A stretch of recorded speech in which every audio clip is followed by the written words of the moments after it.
The Holy Land is sacred to Christians, Jews, and Mohammedans. It is the land of the Bible, whose history reaches back thousands of years, and today includes the state of Israel. Israel's largest city is Tel Aviv.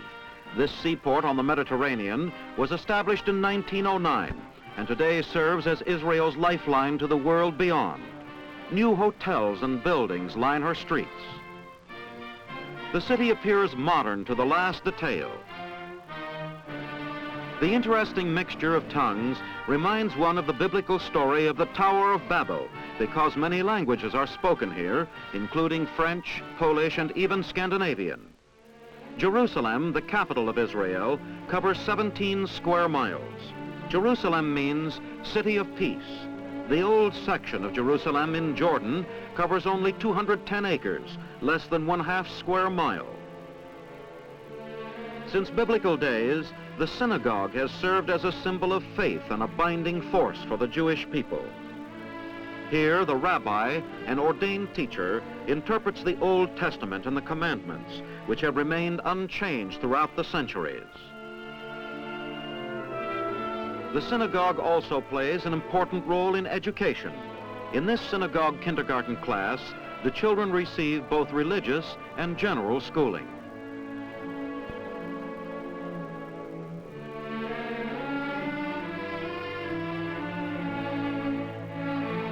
Further down the street, other children are playing at a Franciscan sisters' school for Israeli Catholics. This is one of 3 such schools in the country.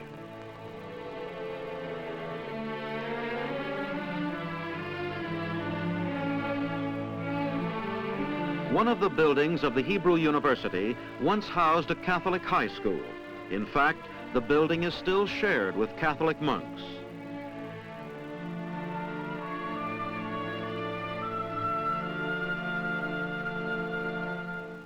The Holy Land is also sacred to 350 million Muslims throughout the world.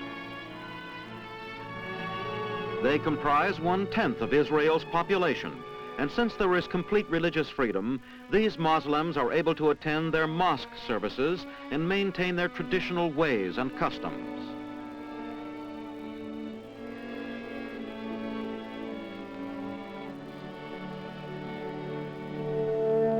The Muslims invaded Jerusalem in the 7th century.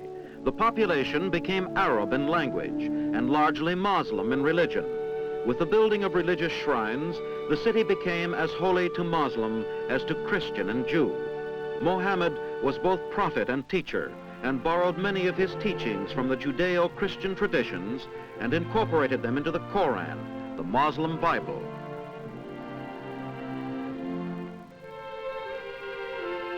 The old city is walled in. Its location made it open to invasion and conquest 36 times throughout history.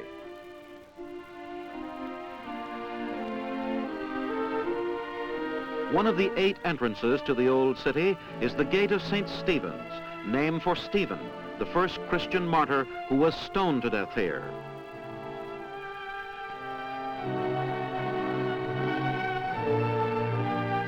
Nearby is St. Anne's Church, noted for its artwork and translation of the scriptures into 135 languages. It is believed to be the place where Mary, the mother of Jesus, was born.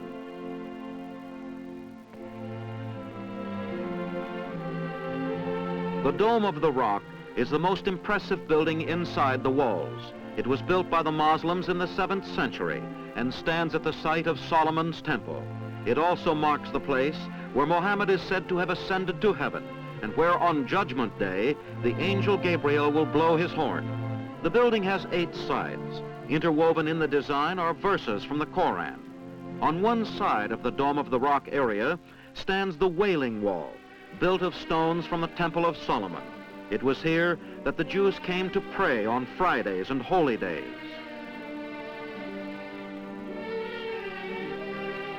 Via Doloroso, or Ways of Sorrow, is marked by 14 stations, commemorating incidents that took place as Jesus carried the cross to Calvary.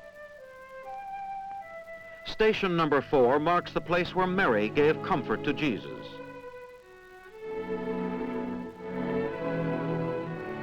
Opposite the last 4 stations is the Christian quarter.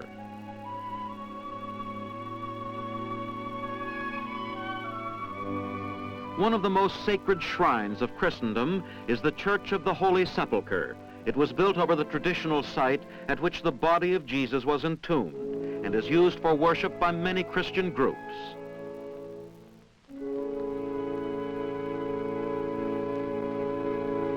Since 1681, the Franciscan Fathers of the Holy Land have cared for the Garden of Gethsemane. It stands on the road leading to the Mount of Olives, and it was here that Judas betrayed Jesus.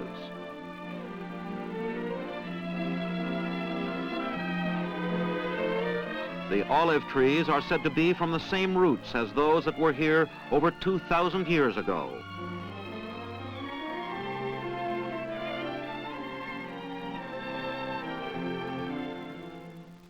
"12 miles from Bethlehem is the Dead Sea. It is believed to cover the ancient biblical cities of Sodom and Gomorrah. The Dead Sea Scrolls were recently found in caves nearby. In all Christianity, no river has been more sacred than the Jordan.